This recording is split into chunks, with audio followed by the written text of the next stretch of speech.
Bismillahirrahmanirrahim. Assalamualaikum warahmatullahi wabarakatuh. Di sini kami dari kelompok 4 manajemen keuangan akan mempresentasikan tentang Team Value of Money. Nah, di sini kami dari kelas C2 akuntansi dengan anggota saya sendiri Hamdani dengan NPM 10220080. Yang selanjutnya ada Syahrul Ripaldi Irawan dengan NPM 10220073. Dan juga Mira Nisalul Haq dengan NPM 10220057. Ada juga Rahmah Arindri dengan NPM 10220085. Nah, Team Value of Money atau di sini ada pembahasannya dibagi menjadi 4. Yang pertama pengertian, yang kedua istilah yang digunakan, dan yang ketiga bunga sederhana atau simple interest, dan yang keempat ada bunga majemuk atau composting. Pertama ada pengertian Team Value of Money yang akan dijelaskan oleh rekan kita yang bernama Mira. Bismillahirrahmanirrahim. Terima kasih kepada saudara Hamdani yang telah memberikan saya kesempatan untuk mempresentasikan dari mata kuliah manajemen keuangan. Yang pertama yaitu pengertian Time Value of Money. Pengertian dari Time Value of Money yaitu dalam bahasa Indonesia disebut juga dengan nilai waktu uang, adalah merupakan suatu konsep yang menyatakan bahwa nilai uang sekarang akan lebih berharga daripada nilai uang di masa yang akan datang, atau suatu konsep yang mengacu pada perbedaan nilai uang yang disebabkan karena perbedaan waktu. Pengambilan keputusan pada analisis ekonomi teknik banyak melibatkan dan menentukan apa yang ekonomis dalam jangka panjang. Nah, dari pengertian di atas itu adalah nilai uang saat ini akan berbeda dengan nilai uang di masa yang akan datang. Kemudian nilai uang saat ini lebih berharga dibandingkan dengan nilai uang di masa yang akan datang. Nah, ini sebenarnya kebalikannya. Jadi nilai uang mungkin kalau kita lihat misalnya kita punya uang 1000 saat ini, belum tentu nilainya akan sama di masa yang akan datang. Kemudian sebenarnya apa yang bisa kita kaitkan? Kalau kita lihat di sini ternyata ada faktor bunga yang membuat ternyata nilai uang saat ini akan berbeda dengan nilai uang di masa yang akan datang. Jadi intinya di sini ada faktor bunga atau nama lainnya yaitu diskon faktor.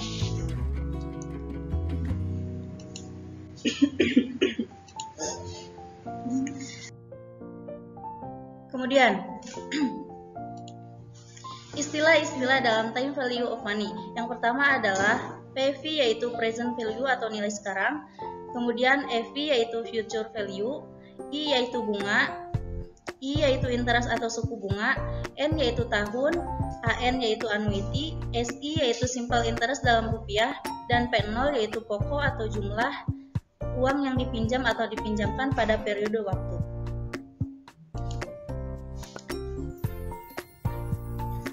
Kemudian yang pertama yaitu ada bunga sederhana atau simple interest. Bunga sederhana yaitu apabila total bunga yang diperoleh berbanding linier dengan besarnya pinjaman awal atau pokok pinjaman. Tingkat suku bunga dan lama periode pinjaman yang disepakati, maka tingkat suku bunga tersebut dinamakan tingkat suku bunga sederhana atau simple interest rate. Bunga sederhana jarang digunakan dalam praktik komersial modern. Total bunga yang diperoleh dapat dihitung dengan rumus yang disingkat yaitu IPIN, di mana I yaitu total bunga tunggal, P yaitu pinjaman awal, I yaitu tingkat suku bunga, dan N yaitu pokok pinjaman. Kemudian yang kedua yaitu suku bunga majemuk atau compound interest. Pengertiannya yaitu apabila bunga yang diperoleh setiap periode yang didasarkan pada pinjaman periode ditambah dengan setiap beban bunga yang terakumulasi sampai dengan periode tersebut, maka bunga itu disebut bunga majemuk. Perbedaan yang terjadi dikatakan oleh pengaruh pemajemukan atau compounding. Perhitungan bunganya dilakukan berdasarkan pinjaman pokok, dan bunga yang dihasilkan pada periode sebelumnya. Perbedaan tersebut akan semakin besar bila jumlah uang semakin sebesar atau periode lebih lama.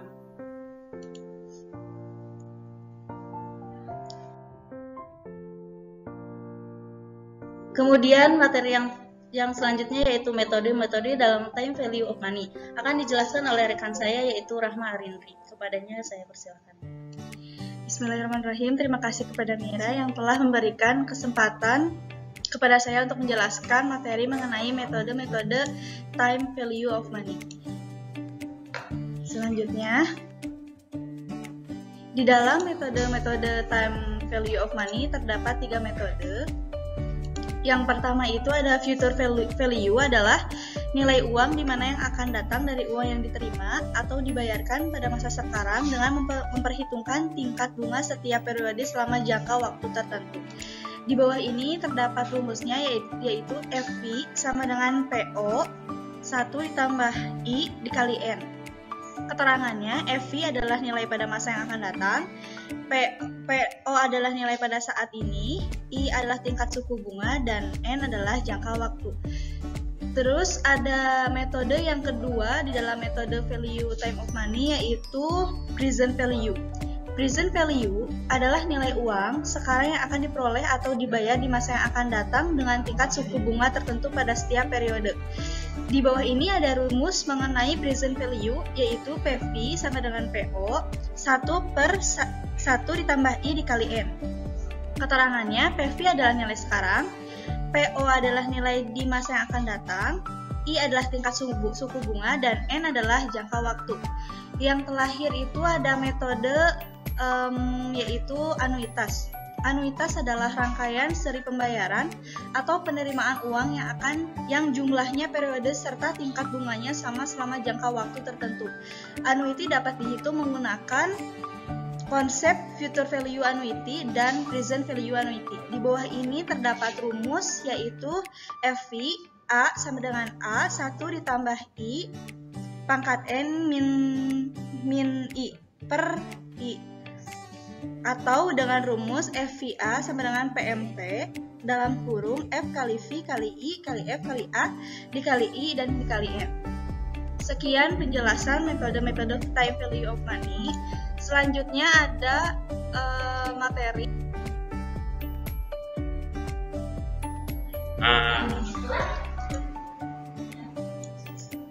Untuk menjelaskan konsep equivalency,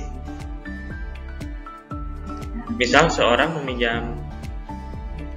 meminjam uang sebesar 1.000 dan sepakat untuk mengembalikannya dalam jangka waktu 4 tahun dengan tingkat suku bunga 10% per tahun. Terdapat banyak cara untuk membayar kembali pokok pinjaman dan bunga untuk menunjukkan konsep equivalency seperti pada tabel berikut. Equivalency di sini berarti sama semua cara pembayaran yang memiliki daya tarik yang sama bagi peminjam. Berikut adalah tampilan tabel. Terdapat 3 cara dalam tabel tersebut.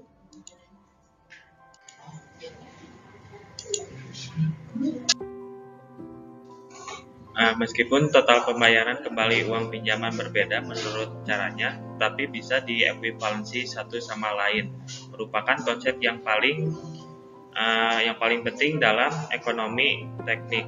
Ekuivalensi tergantung pada, pertama ada tingkat suku bunga, kedua ada jumlah uang yang terlibat, ketiga ada sifat yang ketiga ada waktu menerima dan pengeluaran uang, dan terakhir sifat yang berkaitan dengan pembayaran bunga terhadap modal yang ditanam dan modal awal yang diperoleh kembali.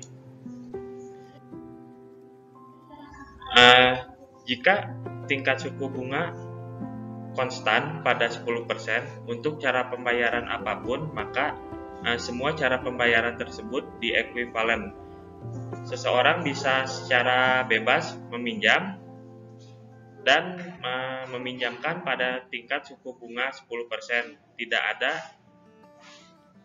Tidak ada bedanya pada pokok pinjaman dibayarkan dalam umur pinjam atau baru dibayar kembali pada akhir tahun keempat. Untuk materi selanjutnya ada Kang Hamdani yang akan menjelaskannya. Oke, terima kasih atas waktunya. Di sini saya akan menjelaskan tentang net present value. Keputusan investasi merupakan keputusan manajemen keuangan yang paling penting di antara ketiga keputusan jangka panjang yang diambil manajer keuangan. Disebut penting karena selain penanaman modal pada bidang usaha yang membutuhkan modal yang benar, juga keputusan tersebut mengandung resiko tertentu serta langsung berpengaruh pada nilai perusahaan. Nah, langkah-langkah pengambilan keputusan investasi itu, pada umumnya langkah-langkah yang perlu dilakukan dalam pengambilan keputusan investasi adalah sebagai berikut. Ada 4. Yang pertama, adanya usulan investasi atau proposal investasi. Yang kedua ada memperkirakan arus kas atau cash flow. Dan yang ketiga ada mengevaluasi profitabilitas investasi. Yang keempat ada memutuskan menerima atau menolak usulan tersebut. Net present value sendiri ini ada pengertiannya, yaitu NPV atau net present value merupakan selisih antara pengeluaran dan pemasukan yang telah didiskon dengan menggunakan social opportunity atau cost of capital sebagai diskon faktor, atau dengan kata lain merupakan arus kas yang diperkirakan pada masa yang akan datang yang didiskontokan pada saat ini. Untuk menghitung NPV diperlukan data tentang perkiraan biaya investasi, biaya operasi, dan pemeliharaan, serta perkiraan manfaat atau benefit dari proyek yang direncanakan. Dari perhitungan NPV mengandalkan pada teknik arus kas yang didiskontokan. Rumus PP atau arus kas masuk dan keluar yang didiskontokan pada saat ini atau present value yang dijumlahkan selama masa hidup dari proyek tersebut dihitung dengan rumus sebagai berikut. RT dibagi 1 ditambah I pangkat T. Di mana T itu adalah waktu arus kas dan I kecil ya adalah suku bunga diskonto yang digunakan, dan T. Langkah-langkah menghitung NPV sebagai berikut. Tentukan nilai sekarang dari setiap arus kas, termasuk arus masuk dan arus keluar yang didiskontokan pada biaya modal. Yang kedua, arus kas yang didiskontokan hasil ini didefinisikan sebagai NPV proyek.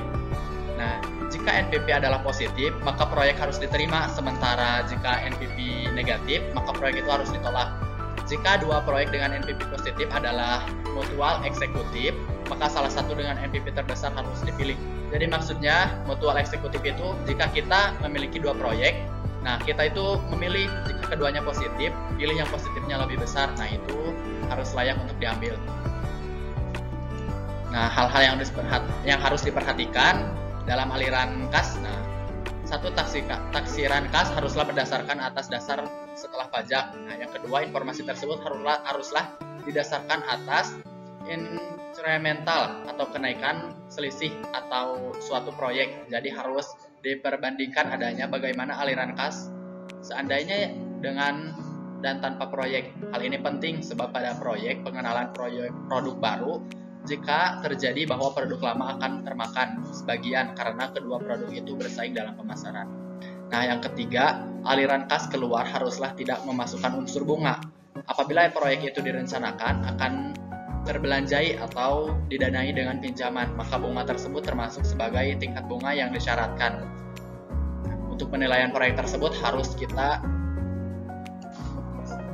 untuk penilaian proyek tersebut. Jadi kalau kita ikut memasukkan unsur bunga di dalam perhitungan aliran kas keluar, maka akan terjadi perhitungan ganda. Mungkin itulah yang dapat kami presentasikan. Jadi kesimpulannya yaitu time value of money akan sangat berguna terutama dalam pengambilan keputusan, terutama dalam perusahaan. Jika ia ingin melakukan investasi pada suatu aset, di sini kita bisa menentukan dalam pengambilan keputusan dari mana sumber dana yang akan dipilih, karena semua sumber dana tersebut akan berkaitan dengan nilai waktu uang.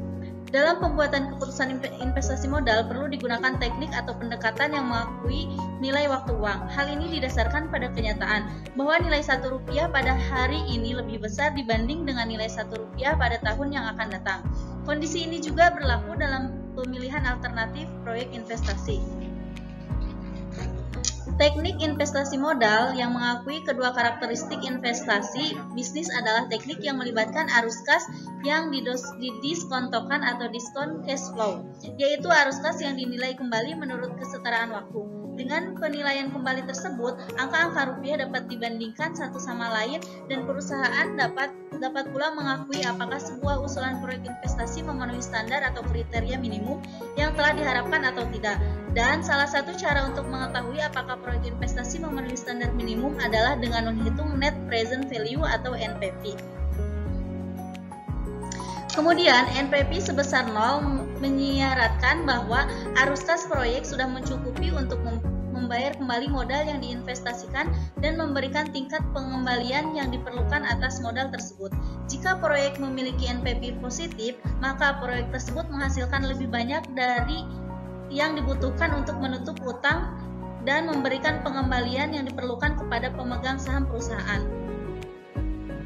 Kemudian, keunggulan dari NPV menggunakan konsep nilai waktu uang atau time value of money, maka sebelum perhitungan atau penentuan NPV, hal yang paling utama adalah mengetahui atau menaksir aliran kas masuk di masa yang akan datang dan aliran kas keluar. Mengapa analisis menekankan pada arus kas? Alasan utamanya adalah bahwa laba akuntansi dihitung berdasarkan konsep akrual yang mengabaikan timing arus masuk dan arus keluar kas. Meskipun informasi laba bersih sangat bermanfaat bagi keperluan lain, namun informasi laba bersih tidak digunakan dalam analisis pendiskontoan atau kas. Dengan demikian, manajer dapat mengabaikan informasi laba bersih dan lebih berkonsentrasi pada upaya mengidentifikasi arus kas yang berhubungan dengan sebuah proyek investasi. Nah, mungkin itu kesimpulan dari materi time value of money. Saya kembalikan ke moderator.